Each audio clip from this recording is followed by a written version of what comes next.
The wall stand. This exercise is to realign the spine and to integrate the correct posture into the body.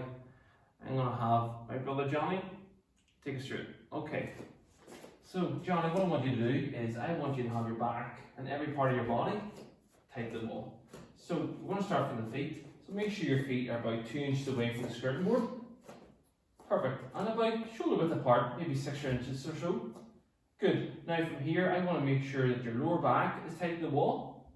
Good. And also your upper back. Good. And also the back of your head, right here. Great. Okay, from here, what I want you to do is I want you to put the back of your palms to the wall. Good.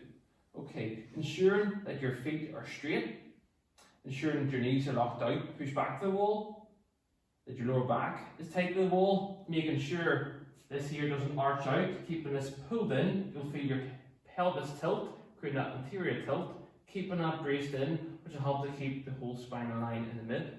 From here, I want to make sure that your shoulders are pulled back, so this part back to the wall. Good, and at the same time, pushing down into the floor.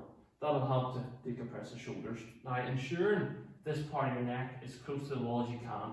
That'll enforce the chin to stay down. You'll find that you start to look down towards the floor. Good. Now I'm going to get you to hold this for 1 minute. So what muscles you'll feel during this is you will feel the back of the legs, the hamstrings all pulled in tight. You will definitely feel a little bit of the core and the lower back.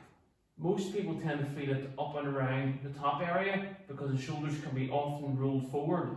So pulling the shoulders back, you'll feel it in the back, the thoracic. Also towards the back of the neck, you'll feel it there. Good. Making sure your thumbs and wee fingers are also touching the wall. Good, and keep pushing down.